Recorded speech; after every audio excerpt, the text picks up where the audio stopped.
confession. I have been seeing this mid-year Freakout book tag everywhere, and I hadn't watched any because A, I don't really feel like, I'm not really freaking out, and B, it was all channels that I didn't really follow. I just been seeing it. And then C, I didn't think tags were my thing. But then Krista over at Books and Jams, she did one that went up this morning, and I saw it. And so, of course, if she does it, I'm going to watch it because Krista, right? So I'm watching it, and you know, when I watch a video, I like to comment. So like they'll mention a book and I'll comment, you know, start commenting whilst they're talking about it, and then I'm still watching, and then I'll add to that about the next book. And usually that's kind of how I do it. And then when I got to the end, I started to go copy all of the questions and paste it in and answer it like I always do. And that's when I realized maybe I am a book tag person, because I always do that in the comments. It's like my thing. So then I was like, maybe I'll do it. I'll see if I like doing it. And if I don't like it, I don't have to do another one. But why not try? So here we are, mid-year book freakout. Which is it? I don't know which direction. I think it's mid-year book freakout tag. I think that's the order. And if I can find out where it originally came from, I will put that in the description, but I may forget because I got forgettability skills. So, for what it's worth. But, so, there are like 10, 11 questions. What is it with the 11? I think it's 11. And I think there was 11 in the BookTube newbie tab. I mean, what's with the 11 questions? Is there a reason for this that I don't know about? I mean, I would understand 42. But otherwise, you know, 5, 10... even 12, even dozen. I kind of get that. Maybe even 13. Baker's dozen. But I don't understand the 11 because this is not the first or the second. I'm pretty sure I've seen others with 11. So I want to know. Anywho, so Shatona's craziness mid-year book freakout tag. Okay, number 1. Best book you've read all year. See, I brought the ones that I think I'm going to answer with, but I didn't like solidify anything. And now I'm having a hard time because my guess was Sensible Shoes by Sharon Garlow Brown. This book, I'm going to talk a lot about it in my top 5 Christian reads, but this book, this series really, is probably the most important ones I've read this year, and it's made the biggest impact on me.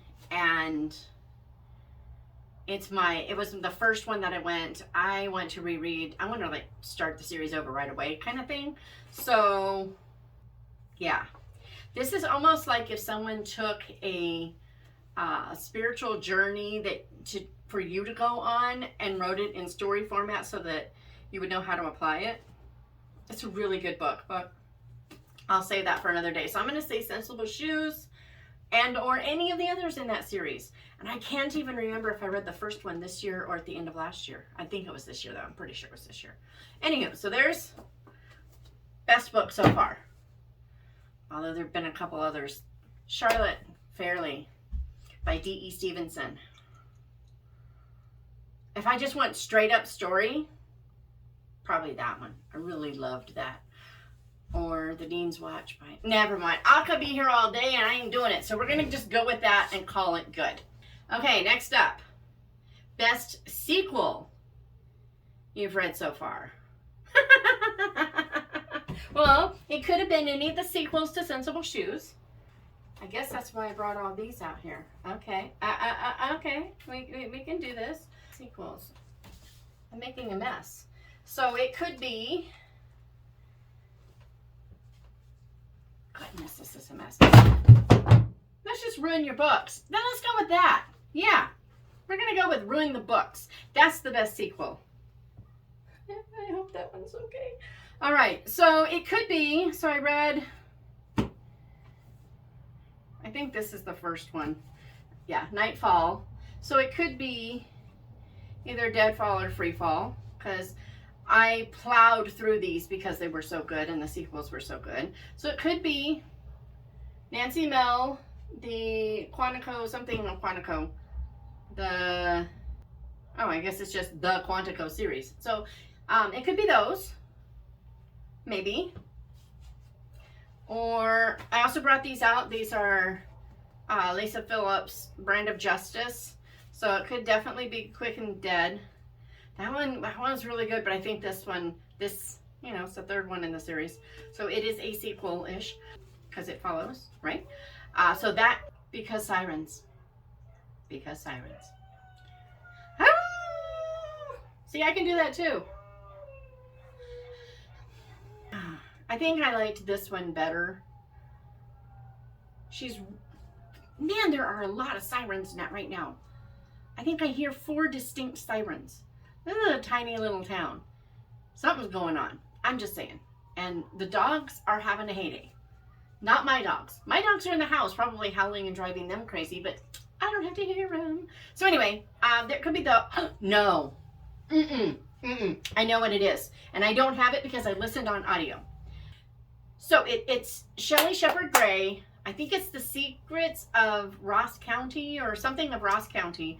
And each book has the title of a street or a road or something. So the first one is Edgewater Road. And the second one is Sycamore Circle. And I listened to Sycamore Circle and it was so good. It was better than the first. It's the first time that I think I've ever read a book that it's not really insta love, but it kind of had, this is pretty suspenseful stuff. This gal's got a stalker, and it's the first time I've ever seen like that instant attraction that number one, kind of worked. I thought it worked reasonably well because it wasn't insta love, for one thing. It was just like, there's something about you that intrigues me and I want to know more. So there was that aspect. But also, it didn't overshadow this relationship that develops.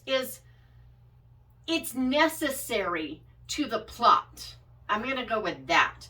Because if I say too much, I could give it away. So I'm going to say best sequel, Sycamore Circle, because I am dying for a third book. There better be another one in that series or I'm going to be very, very disappointed. I feel like a elementary school teacher. I'm going to be very disappointed in you.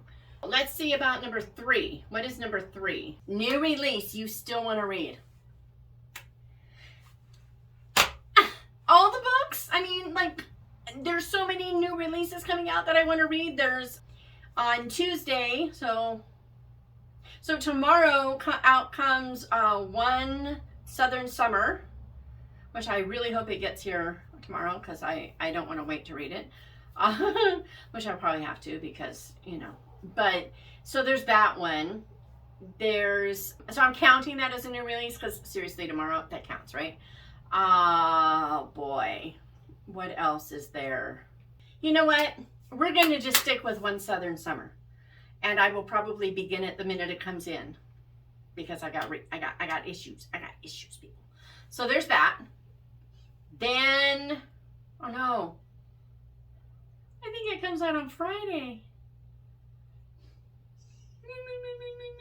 Oh well. We're just gonna move along. All is well. Number 4 is the most anticipated book for the second half of the year. And thanks to Krista from Books and Jams, like earlier in the week, she was like, what books is she looking forward to for the next quarter? That's when I found out that Kate Albus, the gal who wrote A Place to Hang the Moon, which I thought was phenomenal. It's middle grade. It's wonderful.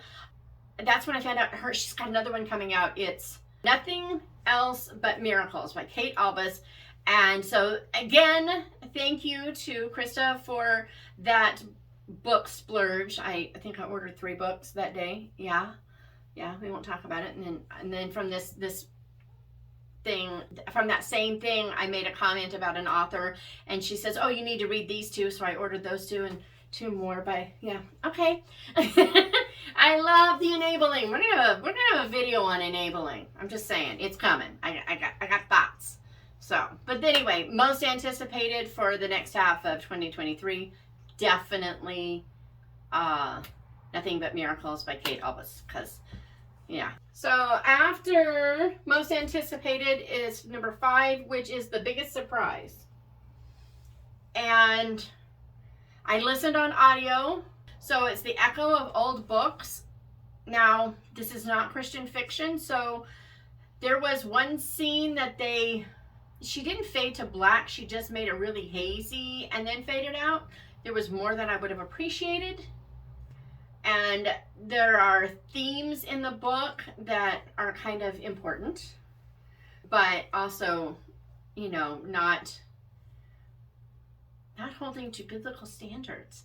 But the author never promised to, right? It was such a good book. So the premise of it's split time, and the premise of the book is that there's this gal who when she touches a book, she can feel the emotions of someone who has read the book, and it just kind of affects her. Well, she gets a hold of this book, and there is such raw, harsh emotion in it that she wants to find out more, because there's no author name, no publisher name, there's nothing. She can't figure out what on earth this is. And then she finds out the owner and the original owner, and she talks to this guy, and they start researching, and then they discover there's another book.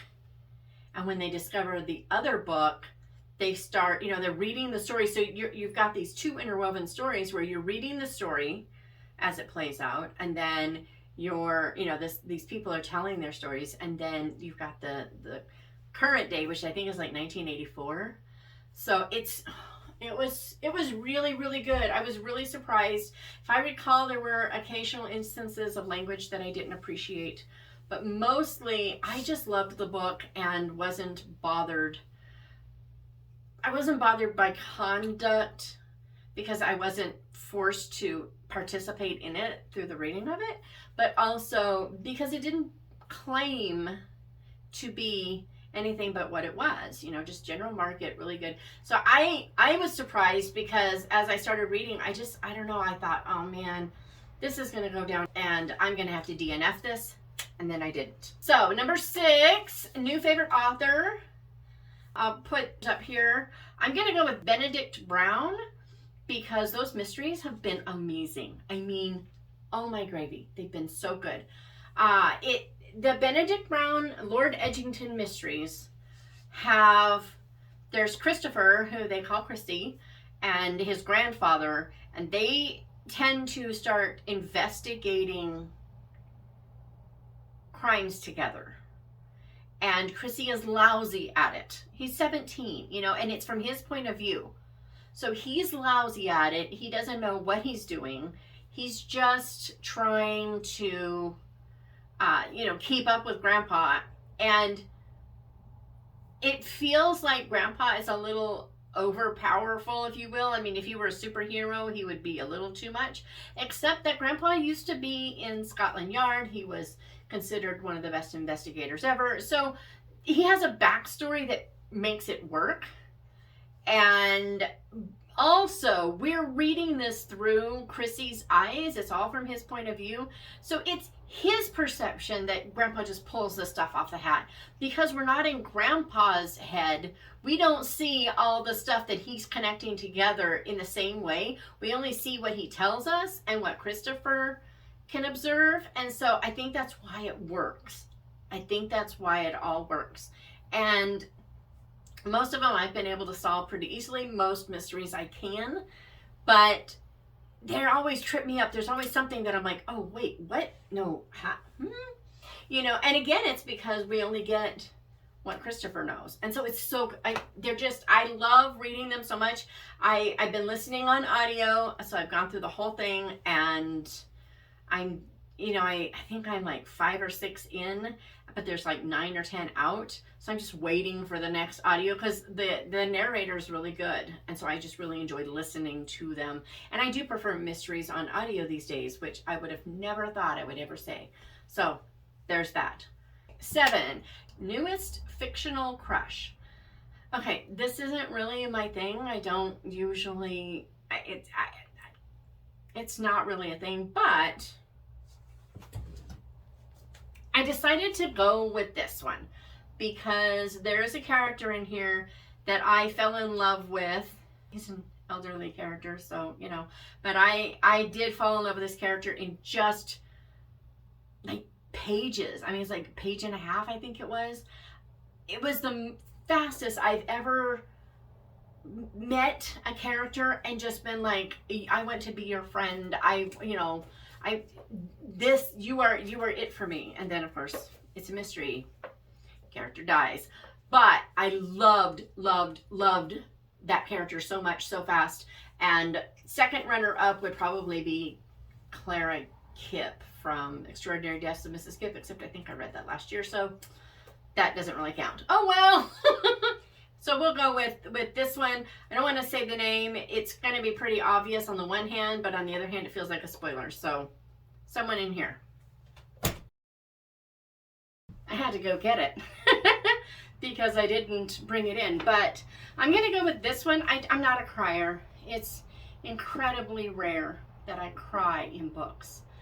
I was very emotionally drained when I finished the Sensible Shoes series. There are some tough stuff at the end of that. But this one, this is a fictionalized account of true stories. I'm gonna call it creative nonfiction. Almost all of it is exactly how it happened, and the rest is the woman, Eleni, her son, Nicholas. It's him filling in gaps based upon what everyone told him. And he made sure that he didn't put anything in that at least two people hadn't corroborated. So this is pretty much just a totally true story with very little liberty taken. But it is the story of Greece during World War II, this little village. They're starving. They're being overrun by communist rebels and terrorized by these communist rebels, and what this family has to go through, it's horrible. And yet it's also beautiful to see the strength that people have in adversity. And so it choked me up big time. I didn't cry, but I'm not a crier, so it doesn't really count. And I'm gonna add to that. I don't own it because I think I read it on Kindle. If I didn't read it on Kindle, I've already sent the book to my daughter. But there was a book, The Letter Carrier, where it's a similar thing in a little village in France taken over by the Germans. And I mean, the worst part of this one isn't the Germans. That's not the worst of it. The worst of it is their own people. Just what they did. It was so bad. Put that there so it can fall off. But the Letter Carrier, it's France, a young girl who has to take over a mail route, and all that their family has to do to help against with the resistance and not help with the resistance and everything in between. That book it wasn't the best book I've ever read. It wasn't the best written book I've ever read, but it packed a punch and it meant a lot to me. So there's that. Number 9, worst books you've read so far. I still have it in the house because I was going to send it to my daughter so she could sell it to the local bookstore. I mean, I feel like I should throw it away.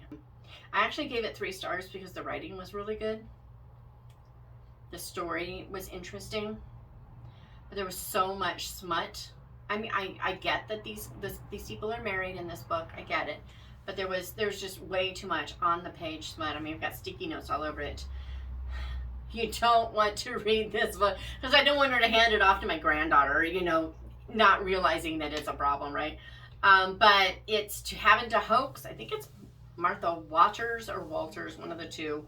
And they're a couple, a Regency couple. They've been married for 5 years. They live in the same house for 5 years, and they haven't spoken really in 4 or something. It's really bad.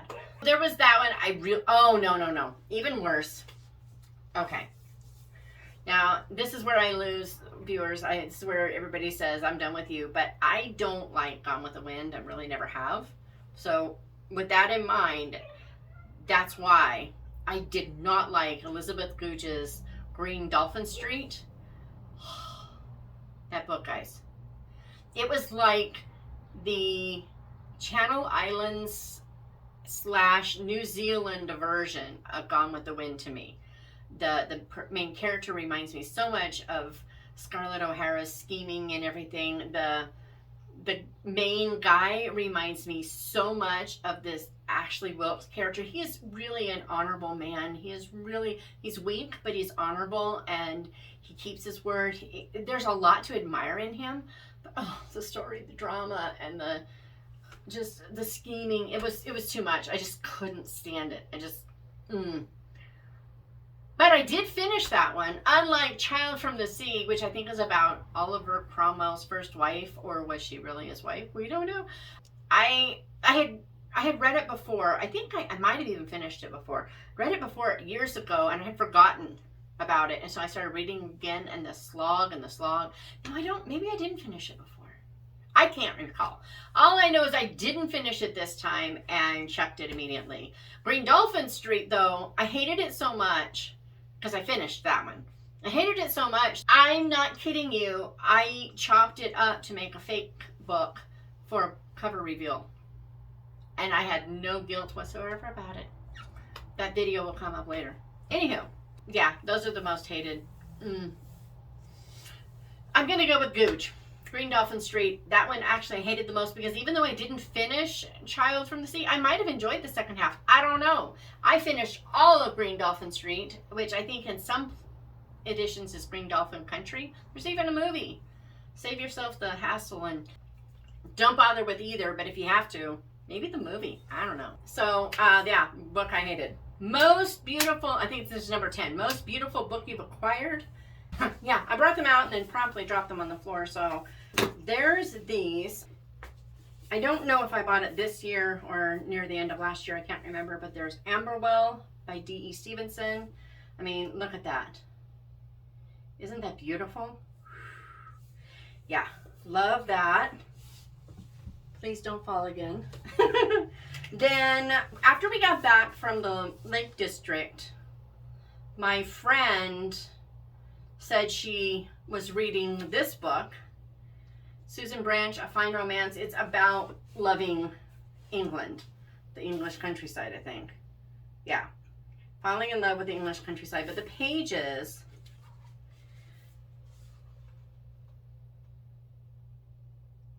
isn't that gorgeous? So this one is beautiful on the outside and the inside. So there's that. It goes over there, so I'll put it over there. Or this slipcase edition of The Little White Horse by Elizabeth Gooch. For those who don't know it, this was J.K. Rowling's favorite book as a child. And look at this edition. It's so pretty. I love it so much. Whoops, I'm gonna toss that down on the ground and regret it. So it's going there. It's cloth bound, so it's even the slipcase is cloth bound and foiled. She found it last year in England when she was there last year and fell in love with it, and then told me about it last fall, showed it to me, and I was like, I want that book. I love that book. There's a map, black and white drawings, and there are also these beautiful color illustrations that I suspect may have been original to it. I don't know. I haven't looked it up to find out, and I'm not going to. But so all of the black and white illustrations aren't dark necessarily like that one. There's this one. But it's just a beautiful book, and it's a wonderful story. So it's beautiful inside and words and covers both. But I loved it, and so I decided I wanted to, when I read it and I fell in love with it, I decided I wanted to get it. So it's Lion Children's Collector's Edition with slipcase. You can find them on eBay. You can find them like from Biblio. I've seen them in several places, but I got this one. So those I'm going to say are my most beautiful books that I bought this year. But I've bought a lot of beautiful books. It was really hard to choose that. I've got a Zane Grey over there that's stunning. I've got D.E. Stevenson over there that's stunning. So it's been kind of hard, but I chose those. Number 11 is a book. I'm still on your 2023 TBR that's still waiting. Well, I have 6. I have the July through December's for 2 different things I'm doing. I'm doing the Year of Googe, so I've got 6 Googe. And I'm doing the Chantal reads yourself? Yeah, I'm going to read myself. The Chantal Read Yourself challenge. So I've got 6 of those to read. So there's those. So I decided not to count that because those are like, the only way I'm not going to read them is if I'm incapable of reading for reasons I don't even want to think about. So I came up with 2. They actually came out this year, but they're ones that if I had that, that's why I'm choosing these. If I had them back when, yes, I am picking off a sticker. Shocker, I know. Back when I made my TBRs, these would probably have made it. So I'm going to count these as that. I don't know which one if I had to choose one, so I'm choosing both because I can do that. I have The Long March Home by Marcus Brotherton and Tosca Lee. It's a World War II. 3 friends go off to the Philippines together to do their boot camp in the Philippines in World War III, and then they end up on the Bataan Death March. And it's just their story. And yeah, because yeah. And then With Every Memory. But Janine Roche, With Every Memory, this is women's fiction. A woman has she's in a car accident with one of her children, or maybe it's with everyone, I don't know, but one of her children dies. She has a traumatic brain injury, can't remember a lot for quite a while, and it takes forever for memories to start coming back. And the life she remembers is not the life she's living now, not the family, everything. She's too far back in the past, and it's discovering where their family has just fallen apart and how they're going to rebuild. It feels very much to me like if you've read my None So Blind from the Sight Unseen series, it feels very much like, to me, a lot like Ella's story. So, except totally different. I mean, that one ends up turning into a suspense series where this is just straight up women's fiction, but that one, same kind of feel where you don't know and your life is not what you would have ever imagined it could be. So it has those things in common, just different reasons, different outcomes, different, whatever. So I want to read this one though, because yeah. Well, there's the, I'm gonna mess it up again, the mid-year book freakout tag. I will put the questions in the description. I hope you will answer them in the comments or make your own video and share it because we want to see it. Because this was fun. It was kind of neat to kind of take a walk down memory book lane and see where my brain has been that I didn't know about. So there's that. And then on Friday, Friday I will have my July TBR, which is very embarrassing. So I hope to see you there.